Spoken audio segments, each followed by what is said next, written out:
program.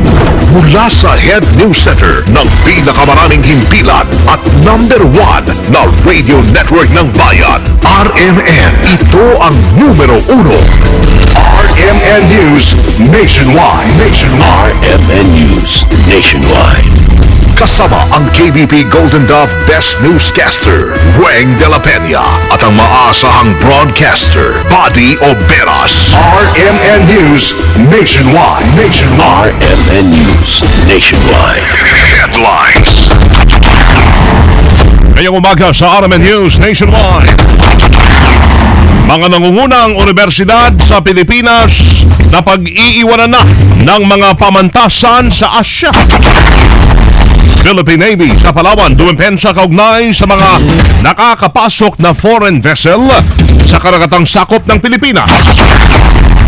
Apela ng 23 na disqualify na party list tuluyang ibinasura ng Supreme Court. 8 nagpositibo sa HIV/AIDS sa Cotabato City. Sa balitang negosyo, 3 oil company muling nagtaas ng presyo ng gasolina. At abroad, isang guro pinugutan ng ulo sa Papua New Guinea dahil sa hinalang isa itong mangkukulam. RMN News Nationwide. Ikaw ba ay tutungo ng Cagayan de Oro? For the best hotel accommodation, stay at the VIP Hotel because you are a VIP. Ang pinakamalaking mga balita, abot sa bawat Pilipino, saan man sa bansa. RMN News Nationwide.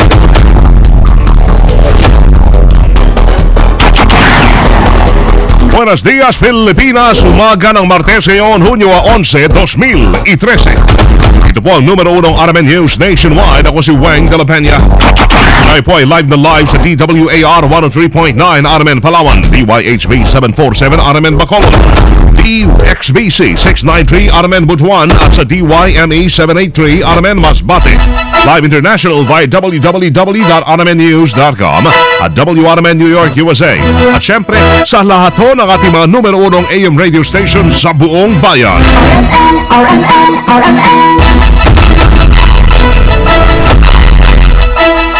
Napag-iiwanan na ang mga universidad sa bansa sa Asya.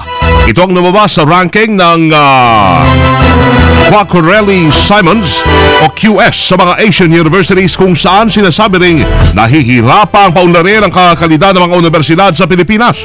Inirate ang mga paaralan sa pamamagitan ng academic reputation 30%, employer reputation 10%, student facility ratio o student faculty ratio 20%, papers per facility 15%, citations per paper 15%, internationalization 5%, student exchange inbound 2.5% at student exchange outbound 2.5%.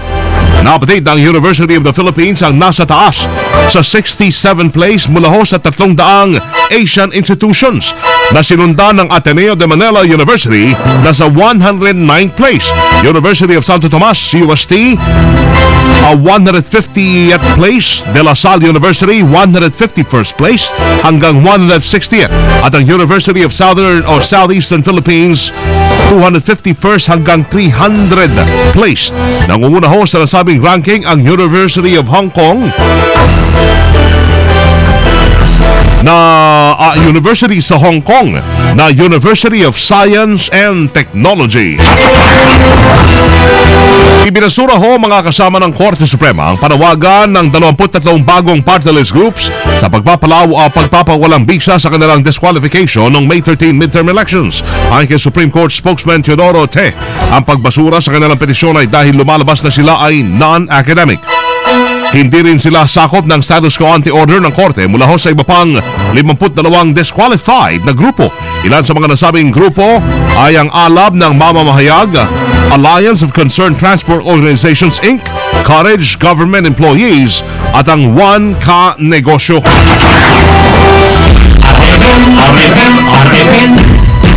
RMN Nationwide Report.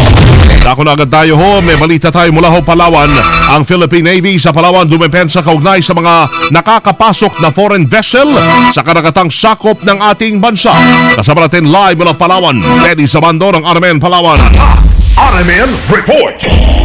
Idinipensa ngayon ang pinuno ng Philippine Navy dito sa lalawigan ng Palawan ang usapin kaugnay sa umano'y maluwag na pagbabantay ng mga barko ng Philippine Navy sa bahagi ng West Philippine Sea at ilang pang bahagi ng borderline ng Pilipinas na siyang nagiging dahilan na nakakapasok sa Philippine area ang mga barko ng ibang bansa gaya ng China, Vietnam, Taiwan at Amerika.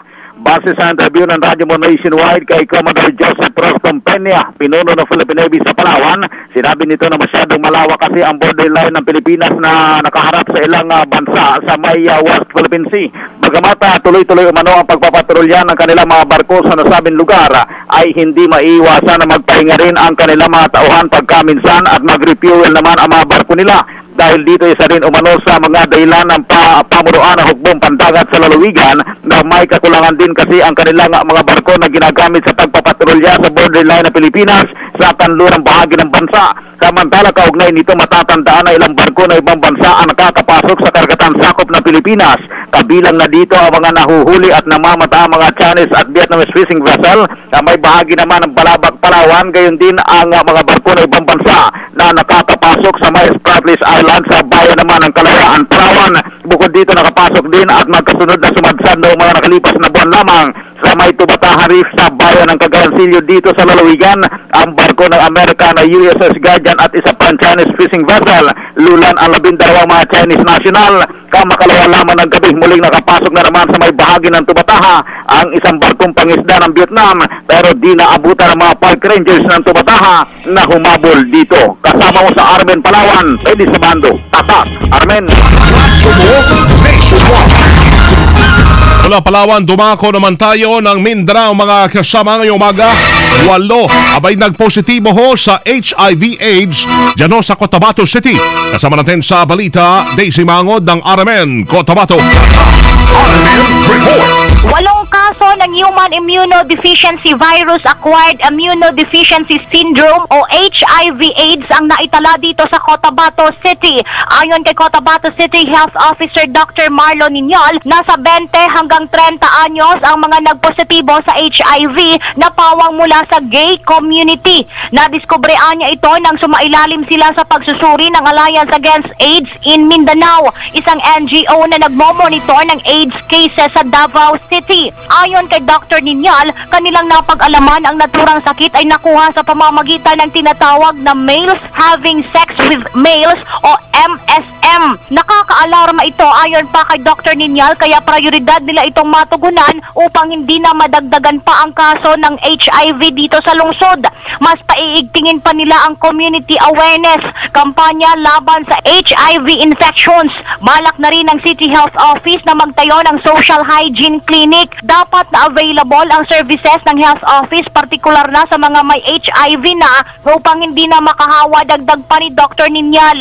Sinabi naman ng opisyal na sa kasalukuyan ay sumasailalim na sa antiviral treatment ang 8 nagpositibo sa HIV na pawang residente ng lungsod.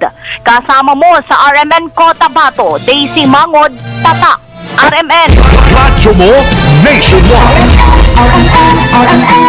Bigyan po muna natin ang ulat sa panahon. RMN News. Panahon. Ngayong umaga ay tuloy na hong lumabas ng Philippine Area of Responsibility ang bagyong Dante. Sa interview ng RMN, sinabi ng Pag-asa weather forecaster Joey Figuracion na tanging epekto na lamang ng southwest monsoon o yung hanging habagat ang nagdadalahon ng pagbugso-bugsong pagulan sa ilang bahagi ng bansa natin. Ay kay Figuracion, nakakaranas ng maulat na pabobere na may mahinang hanggang katamtamang pagulan, pagkidlat at pagkulog ang Mimaropa, Calabarzon, Kabikulan, Kabisayaan at mga lalawigan ng Pangasinan, Bataan at Zambales.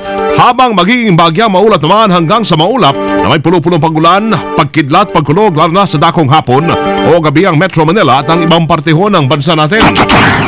Ang ating pong bagyong Dante ay tuluyan na nga po itong lumabas sa ating Philippine Area of Responsibility at sa ngayon po wala na tayong anumang sama ng panahon na apekto sa ating bansa at tangi ito na lang po mahinang southwest monsoon ang naapekto dito po sa western section ng Luzon at Visayas. Ang Mimaropa, Calabarzon, Kabikulan, Kabisayaan at ang mga lalawigan po ng Bataan, Zambales at Pangasinan ay makakaranas po ng maulap na papawari na may mahina hanggang sa katamtamang pag-ulan at pagkidlat at pagkulog. Samantala, dito po sa atin sa Metro Manila, kasama na po ang nalalabing bahagi ng mating bansa, ay maging bahagyang maulap lamang na kung minsan din ay maging maulap din na siya naman po ang magbibigay o magdudulot nitong mga isolated rain showers or thunderstorms, lalo na po yan sa dakong hapon o gabi. Yan ho'y si Pag-asa weather forecaster Joey Figuracion, at ang sabi rin ng Pag-asa kanina, nagpalabas rin ho sila ng thunderstorm advisory alas 5:30.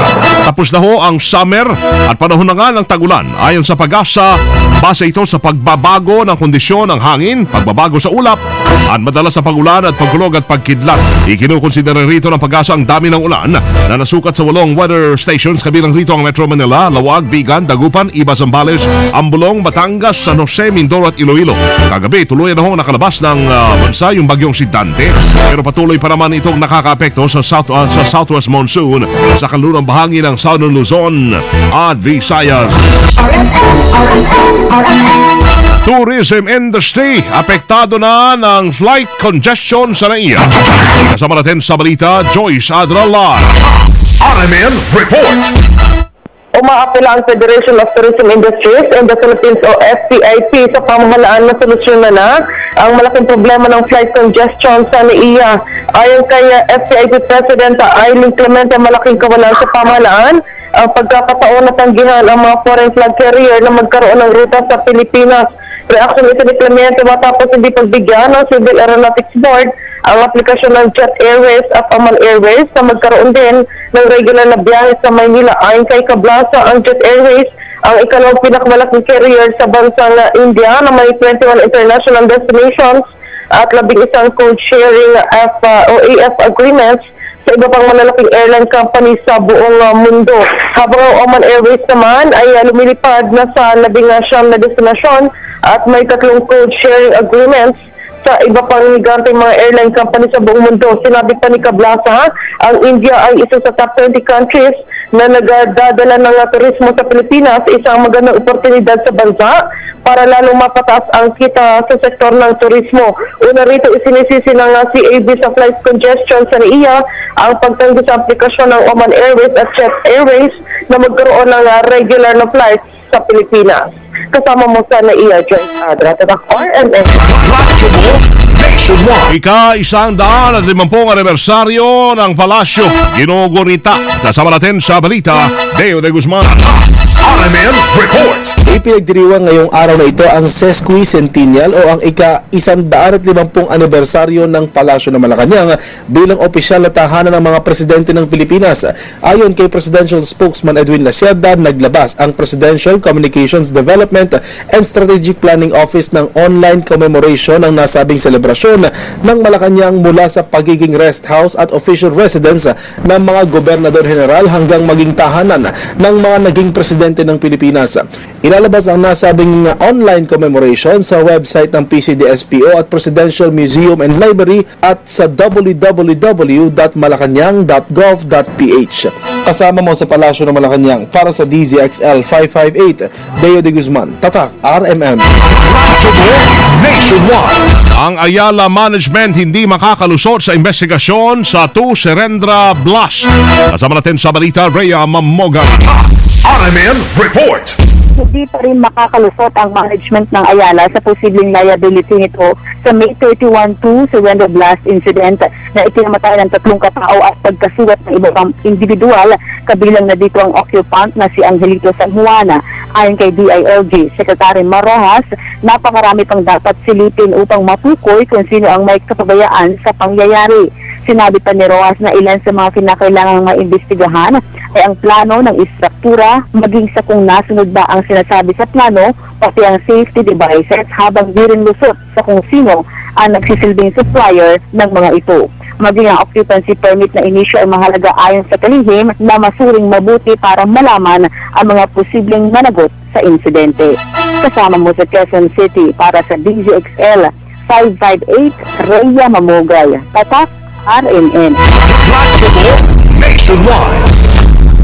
RMN News Negosyo.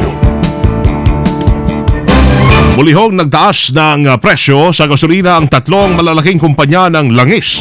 Alas 6 ngayong umaga. Epektibo alas 6 kanina, nagtaso ng 50 sentimos sa kada litro ng gasolina ang Petron, Shell at Chevron.